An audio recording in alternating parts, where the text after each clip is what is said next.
എല്ലാവർക്കും നമസ്കാരം. നമുക്ക് ഹാർട്ട്ഫുൾനെസ് മെഡിറ്റേഷൻ പ്രാക്ടീസ് ഒന്ന് പരിചയപ്പെടാം.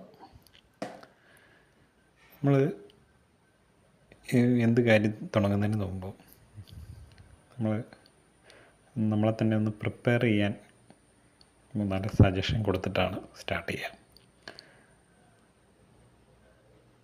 ആദ്യമായിട്ട് നമ്മുടെ ഹൃദയവും സർവേശ്വരനുമായിട്ട് നമ്മൾ ബന്ധപ്പെടുന്നു എന്നൊരു സങ്കല്പം ആദ്യം കൊടുക്കും. നമ്മുടെ ഇവിടെ ഉള്ള എല്ലാ ജീവജാലങ്ങളുമായിട്ടും എല്ലാ വ്യക്തികളുമായിട്ടും ഹൃദയം ബന്ധപ്പെടുത്തുന്നു.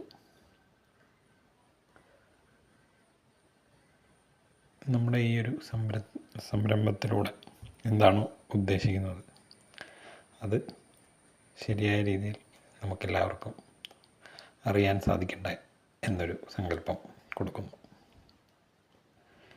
നമ്മളെ വഴികാട്ടിയ എല്ലാവരുടെയും ആരോഗ്യത്തിനും ഐശ്വര്യത്തിനും അഭിവൃദ്ധിക്കും വേണ്ടി ഒരു പ്രാർത്ഥന കൊടുക്കും. പിന്നെ എല്ലാവരുടെയും ഒരു സമഗ്രമായ പുരോഗതിക്ക് വേണ്ടി പ്രാർത്ഥിക്കും. ഈ ഒരു സങ്കല്പം കൊടുത്തിട്ടാണ് നമ്മൾ ഒരു കോൺവെർസേഷൻ സ്റ്റാർട്ട് ചെയ്യാം. ഈ ഹാർട്ട്ഫുൾനെസ് പ്രാക്ടീസിൻ്റെ അടിത്തറ എന്ന് പറയുന്നത് ഈ 10 പ്രമാണങ്ങളാണ്. അതോടൊപ്പം 2 അഡീഷണൽ സജഷൻസും കൂടി പറയുന്നുണ്ട്. നമ്മുടെ അഷ്ടാംഗ യോഗത്തിലെ യമനിയമങ്ങൾ സിംപ്ലിഫൈ ചെയ്ത് പറഞ്ഞിരിക്കുന്നതാണ് ഈ 10 പ്രമാണങ്ങൾ. ആദ്യത്തേത്, നമ്മൾ സൂര്യോദയത്തിന് മുമ്പായിട്ട് എണീക്കുക. ഒരു ധ്യാന പരിശീലനം, ഒരു പ്രത്യേക കൃത്യസമയം ഒരേ സ്ഥലത്ത് ഇരുന്ന് പ്രാക്ടീസ് ചെയ്യുക. അത് കഴിവതും സൂര്യോദയത്തിന് മുമ്പായിട്ട് കംപ്ലീറ്റ് ചെയ്യുക. നോർമലി 4:30 തൊട്ട് 5:30 വരെയാണ് ഐഡിയൽ ടൈം പറയുന്നത്. എങ്കിലും നമുക്ക് നേരത്തെ ചെയ്യാവുന്നവർക്ക് ചെയ്യാം. കഴിവതും 6:30-ക്ക് മുമ്പായിട്ട് കഴിയുന്നതായിരിക്കും ഏറ്റവും ബെസ്റ്റ്. രണ്ടാമത്തെ ഇത് പറയുന്നത്, നമ്മുടെ ധ്യാനിക്കാൻ അല്ലെങ്കിൽ നമ്മുടെ പൂജയ്ക്കായിട്ട് പ്രത്യേക ഒരു സ്ഥലവും ഇരിപ്പിടവും വേണം. നമുക്ക് ഏറ്റവും കംഫർട്ടബിൾ ആയിട്ടുള്ള ഒരേ ഒരു പോസ് എപ്പോഴും സെലക്ട് ചെയ്യുക. ഈ ഒരു പ്രാക്ടീസിന് നമ്മുടെ ശരീരത്തിന് മനസ്സിനുമുള്ള ശുദ്ധി ഉറപ്പുവരുത്തണം. പ്രാക്ടീസ് ചെയ്യുമ്പോൾ നമ്മുടെ ആത്മീയ പുരോഗതിക്കായിട്ടുള്ള ഒരു പ്രാർത്ഥനയോടുകൂടി വേണം തുടങ്ങാൻ. മനുഷ്യ ജീവിതത്തിൽ എത്താനാവുന്ന ഏറ്റവും ഉന്നതമായൊരു ലക്ഷ്യം മനസ്സിൽ ഉറപ്പിച്ചുകൊണ്ട് വേണം സ്റ്റാർട്ട് ചെയ്യാൻ. ഈ ലക്ഷ്യം സാധിക്കുന്നത് വരെ വിശ്രമിക്കുകയില്ല എന്നൊരു സജഷനും കൂടി ഉള്ളിൽ കൊടുക്കണം. കഴിവതും പ്രകൃതിദത്തമായി ജീവിക്കാനായിട്ട് ഏറ്റവും ലളിതമായൊരു ജീവിതചര്യ തിരഞ്ഞെടുക്കുക. സത്യസന്ധനായിരിക്കുക. നമുക്ക് വരുന്ന തിരിച്ചടികളെ ദൈവത്തിൽ നിന്നും വരുന്നതായിട്ട് കരുതുക. നന്ദിയുള്ളവനായിരിക്കാം. എല്ലാവരെയും സഹോദരങ്ങളായി കരുതി അപ്രകാരം പെരുമാറുക. മറ്റുള്ളവർ ചെയ്ത തെറ്റിനോട് പ്രതികാരച്ച പുലർത്താതെ നന്ദിപൂർവ്വം അത് നമുക്ക് കിട്ടിയ ഒരു വഴി കാണിക്കാനായി നമ്മളിലേക്ക് വരുന്നതാണ് എന്ന് കരുതി നന്ദിയോടെ ഇരിക്കുക.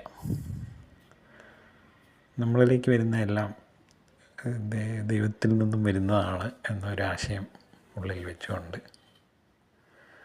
എല്ലാത്തിനെയും ഹൃദ്യമായി സ്വീകരിക്കുക. ന്യായമായ രീതിയിൽ സമ്പാദിക്കുക. മറ്റുള്ളവരിൽ ഭക്തി സ്നേഹഭാവം ഉണർത്തത്തക്കവണ്ണം ജീവിതം രൂപപ്പെടുത്തുക. രാത്രി കിടക്കുന്നതിന് മുമ്പായിട്ട് ഈശ്വര സാന്നിധ്യം ഹൃദയത്തിൽ അനുഭവിച്ചുകൊണ്ട് നമുക്ക് അറിയാതെയോ അറിഞ്ഞോ പറ്റിയിട്ടുള്ള എല്ലാ തെറ്റുകൾക്കും ഒരു മാപ്പ് പറഞ്ഞുകൊണ്ട് ഒരു റെസൊല്യൂഷൻ എടുത്തുകൊണ്ട് വേണം രാത്രി കിടക്കാൻ തയ്യാറാവുക. ഇതോടൊപ്പം അഡീഷണലായിട്ട് 2 കാര്യങ്ങൾ പറയുന്നത്, ഒന്ന് മറ്റുള്ളവരെ കുറ്റപ്പെടുത്താതിരിക്കുക, സ്വയം കുറ്റപ്പെടുത്തുക. ഇത് പറയുന്നതിൻ്റെ ആശയം എന്ന് പറഞ്ഞു കഴിഞ്ഞാൽ നമ്മൾ എല്ലാ കാര്യങ്ങൾക്കും നമ്മൾ ഉത്തരവാദിത്വമുള്ളവനായിരിക്കുക എന്നുള്ളതാണ്. അല്ലാതെ നമ്മൾ എല്ലാ കുറ്റവും നമ്മുടെയാണെന്ന് പറഞ്ഞുകൊണ്ടിരിക്കാനല്ല. പിന്നെ പറയുന്നത് പ്രതീക്ഷിക്കാതിരിക്കുക, നിരാശരാവാതിരിക്കുക. ഒന്നുകൂടി വ്യക്തമായിട്ട് പറഞ്ഞാൽ നിരാശരാവാതിരിക്കാൻ പ്രതീക്ഷിക്കാതിരിക്കുക. അതുകൊണ്ട് ഉദ്ദേശിക്കുന്നത് നമ്മൾ ഒന്നും പ്രതീക്ഷിക്കാതിരിക്കാനല്ല, മറിച്ച് നമ്മൾ ഏറ്റവും മികച്ചതിന് വേണ്ടി പ്രവർത്തിക്കുമ്പോൾ ഏറ്റവും മോശമായതിനെ നേരിടാൻ സജ്ജമായിരിക്കുക എന്നുള്ളതാണ് ഉദ്ദേശിക്കുന്നത്. അത് നമ്മളെ ഒന്ന് മാനസികമായി തകരാതിരിക്കാൻ നമ്മളെ ഒന്ന് മോൾഡ് ചെയ്യാൻ കൊടുക്കുന്നൊരു സങ്കല്പമാണിത്. അങ്ങനെ വേണം ഇതിനെ മനസ്സിലാക്കാൻ. ഈ 10 നിയമങ്ങളെ കുറച്ചുകൂടി എളുപ്പത്തിൽ മനസ്സിലാക്കാൻ ഇവിടെ കുറച്ച് സിംപ്ലിഫൈ ആയിട്ട് കൊടുത്തിട്ടുണ്ട്. അത് എന്നും രാവിലെ ഒരു പ്രാക്ടീസ്, മെഡിറ്റേഷൻ, ധ്യാന പരിശീലനം തുടങ്ങുക. ഹൃദയത്തിൽ സ്നേഹം അനുഭവപ്പെടുക. അത് രാവിലെ കിടക്കുമ്പോഴും ഉറങ്ങുമ്പോഴും ഈ ഒരു അനുഭവം മനസ്സിൽ കൊടുത്തിട്ട് വേണം കിടക്കാൻ. ലക്ഷ്യം മനസ്സിലുറപ്പിക്കുക. ജീവിതം ലളിതവും സരളവുമാക്കുക, പ്രകൃതിക്ക് അനുയോജ്യമാക്കുക. സത്യസന്ധനായിരിക്കുക. നമുക്ക് വരുന്ന വെല്ലുവിളികളെ നമ്മുടെ ഉയർച്ചയ്ക്ക് വേണ്ടിയാണ് എന്ന് കരുതി അതിനെ പോസിറ്റീവായിട്ട് കാണുക. എല്ലാവരെയും സഹോദരങ്ങളായി കരുതി സന്തുലിതാവസ്ഥ മനസ്സിൽ നിലനിർത്തുക. പ്രതികാരേച്ഛ ഉള്ളിൽ വളർത്താതിരിക്കുക. എപ്പോഴും നന്ദിയോടെ ഇരിക്കുക. ഒരു കൃതജ്ഞതാബോധമുള്ളവനായിരിക്കുക. നമുക്ക് കിട്ടുന്ന എല്ലാത്തിനെയും അതൊരു ദൈവത്തിൽ നിന്ന് വരുന്നതാണെന്ന് കരുതി അതിനെ പവിത്രതയോടെ സ്വീകരിക്കാൻ പഠിക്കുക. അത് ഭക്ഷണമായാലും സമ്പത്തായാലും. ഒരു റോൾ മോഡലാവാൻ നമ്മൾ പരിശീലിക്കുക. അതായത് മറ്റുള്ളവരെ ഭക്തി സ്നേഹഭാവങ്ങൾ ഉണർത്തത്തക്കതോ ആയിരിക്കണം നമ്മുടെ ഓരോ പ്രവൃത്തികളും പെരുമാറ്റവും എന്നുള്ളതാണ് ഉദ്ദേശിക്കുന്നത്. കിടക്കുന്നതിന് മുമ്പ് നമ്മളെ ഒന്ന് റിഫ്ലക്റ്റ് ചെയ്യുക.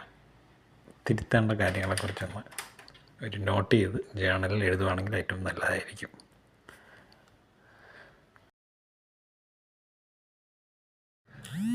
അപ്പോൾ ഈ 10 പ്രമാണങ്ങളും 5 കാറ്റഗറി ആയിട്ട് കൊടുത്തിരിക്കുകയാണ്. ഒന്നുകൂടി നമുക്കത് സിംപ്ലിഫൈഡ് ചെയ്ത് മനസ്സിലാക്കാനായിട്ട്. ആദ്യത്തെ 3 നമ്മൾ പരിശീലനത്തിന് വേണ്ടിയാണ്. പിന്നെ അതിൻ്റെ മൂല്യങ്ങൾ തിരിച്ചറിയാനാണ് പിന്നത്തെ 2 ഇത് മാക്സിംസ് പറയുന്നത്. പിന്നെ നമ്മൾ പെരുമാറ്റത്തിലും പ്രവൃത്തിയിലേക്കും അത് കൊണ്ടുവരാൻ ഉള്ള സജഷൻസാണ് പിന്നെ പറയുന്നത്. പിന്നെ നമ്മുടെ ഒരു നേതൃത്വ പാഠവും വരാൻ എങ്ങനെ മാതൃകയാവുക എന്നുള്ളതാണ് പിന്നെ പറയുന്നത്. ഏറ്റവും അവസാനം നമ്മളെപ്പോഴും ഒരു പുരോഗമനത്തിന് വേണ്ടി എപ്പോഴും ഒരു ഡൈനാമിക് ആയിരിക്കുക എന്നുള്ളതാണ് ലാസ്റ്റത്തെ പറയുന്നത്, 10ാമത്തെ പ്രമാണം പറയുന്നത്. ഇനി രാവിലെ ഹാർട്ട്ഫുൾനെസ് മെഡിറ്റേഷൻ, ധ്യാനം എങ്ങനെ ചെയ്യണം എന്നുള്ളതാണ്. നമ്മൾ ഹൃദയത്തിലൊരു ദൈവത്തിൻ്റെ സാന്നിധ്യമുണ്ട് എന്നൊരു സങ്കല്പം കൊടുത്തിട്ട് വളരെ സ്വാഭാവികമായിട്ട് അരമണിക്കൂർ ഇരിക്കുകയാണ് ചെയ്യുന്നത്. വരുന്ന ചിന്തകളോട് മല്ലിടാതെ നമ്മളിതാണ് നമ്മുടെ ആവശ്യം എന്നുള്ളൊരു ചിന്ത കൊടുത്തിരിക്കുക മാത്രമാണ് ചെയ്യുന്നത്. സ്വാഭാവികമായിട്ട് നാച്ചുറലായിട്ടിരിക്കാനാണ് പറയുന്നത്. ഒരു ഫോക്കസ് ഒന്നും കൊടുക്കാതെ ശ്രദ്ധ സ്വാഭാവികമായിട്ട് ഈ ഒരു പരിശീലനത്തിലൂടെ നമുക്ക് ഉണ്ടാക്കിയെടുക്കാൻ സാധിക്കും എന്നുള്ളതാണ് നമുക്ക് പറയുന്ന നിർദ്ദേശം. വൈകിട്ട് നമ്മുടെ കഴിവതും എല്ലാ ജോലികളും തീർത്ത് കഴിഞ്ഞിട്ട് സന്ധ്യയ്ക്ക് ചെയ്യുന്നതായിരിക്കും ഏറ്റവും ഉത്തമം, ഭക്ഷണത്തിന് മുമ്പായിട്ട്. കാരണം അല്ലെങ്കിൽ നമ്മളൊരു ആലസ്യം ഉണ്ടാവും. ശുദ്ധീകരണത്തിന് പറഞ്ഞിട്ടുള്ള കാര്യം എന്ന് പറഞ്ഞാൽ നമ്മുടെ ഉള്ളിലുള്ള എല്ലാ സങ്കീർണതകളും മാലിന്യങ്ങളും നമ്മളെ ഒഴിഞ്ഞു പോകുന്നു, നമ്മുടെ ഹൃദയം ശുദ്ധീകരിക്കപ്പെടുന്നു. ഈ ഒരു സങ്കല്പം നമ്മൾ ഇച്ഛാശക്തി ഉപയോഗിച്ച് ചെയ്യാനാണ് പറയുന്നത്. ഇത് എങ്ങനെ ഉപയോഗിക്കണം എന്നുള്ളത് നമ്മൾ പരിശീലനത്തിലൂടെ നമ്മളിലൊരു അലേർട്ട്നെസ് ക്രിയേറ്റ് ചെയ്യാനുള്ളൊരു പരിശീലനമാണ്. ഒരു 15 തൊട്ട് 20 മിനിറ്റ് വരെ ഇത് ചെയ്യാം. അത് തീരുന്നതിന് മുമ്പായിട്ട് നമ്മുടെ ഉള്ളിലേക്കൊരു ദൈവിക ശക്തി സപ്പോർട്ട് ചെയ്യാൻ വരുന്നു. അത് എല്ലാത്തിനെയും നീക്കം ചെയ്ത് നമ്മളെ സഹായിക്കുന്നു എന്നൊരു സങ്കല്പത്തോടു കൂടി വേണം ഈ ശുദ്ധീകരണം ക്ലോസ് ചെയ്യാൻ, നിർത്താൻ. 9 മണിക്ക് എല്ലാ ദിവസവും രാത്രി 9 മണിക്ക് നമ്മൾ എന്ത് കാര്യങ്ങളിൽ ഏർപ്പെടുകയാണെങ്കിലും ജസ്റ്റ് ഒരു നമ്മുടെ ഈ പ്രപഞ്ചത്തിലെ എല്ലാ ജീവജാലങ്ങളുടെയും ഐശ്വര്യത്തിനായി ഒരു 10 മിനിറ്റ് നമ്മൾ മാറ്റി വെക്കുകയാണ്. ആ സമയത്ത് അവിടുത്തെ ഐശ്വര്യത്തിന് വേണ്ടിയുള്ള ഒരു പ്രാർത്ഥനയ്ക്കായിട്ട് നമ്മൾ ശ്രദ്ധ വെക്കുന്നു.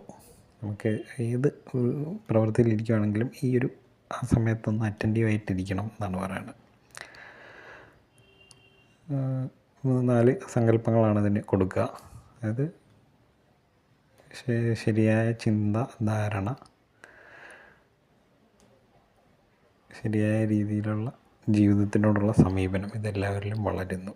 സ്നേഹവും വിശ്വാസവും എല്ലാവരിലും വളരുന്നു. എല്ലാം ഈ ദൈവത്തിൽ ലയിച്ചിരിക്കുന്നു. എല്ലാ ജീവജാലങ്ങളും അവരുടെ ശരിയായ ജീവിത വഴി തിരഞ്ഞെടുക്കാൻ കഴിയട്ടെ. ഇങ്ങനെ 4 സങ്കല്പങ്ങൾ കൊടുത്തിട്ടാണ് നമ്മൾ 9 മണിക്ക് ഒരു 10 മിനിറ്റ് ഒരു ഒരു പ്രാർത്ഥന കൊടുക്കുന്നത്. രാത്രി കിടക്കുന്നതിന് മുമ്പായിട്ട് നമ്മളൊന്ന് റിഫ്ലക്റ്റ് ചെയ്യും. അന്നത്തെ ദിവസത്തിൽ നമ്മൾ അറിഞ്ഞോ അറിയാതെയോ ചെയ്തു പോയിട്ടുള്ള നമുക്ക് പറ്റിയുള്ള അബദ്ധങ്ങൾ, തെറ്റുകൾ, മിസ്റ്റേക്സൊക്കെ ഒന്ന് അവലോകനം ചെയ്ത് എന്തൊക്കെ തിരുത്തലാണ് നമ്മൾ വരുത്തേണ്ടത് എന്നൊരു റിസൊല്യൂഷൻ എടുത്തിട്ടാണ് നമ്മൾ കിടക്കുക. ഒരു ഹാർട്ട്ഫുൾനെസ് പ്രാക്ടീസ് ചെയ്യുന്ന ഒരു പ്രാക്ടീസ് സ്റ്റാർട്ട് ചെയ്ത ഏതൊരു സ്റ്റുഡൻറ്റിനും അദ്ദേഹത്തിൻ്റെ ലൈഫ് സ്റ്റൈൽ എങ്ങനെയായിരിക്കണം എന്നുള്ളതിൻ്റെ ഒരു രൂപരേഖയാണ് ഈ ഒരു ഇതിൽ കൊടുത്തിട്ടുള്ളത്.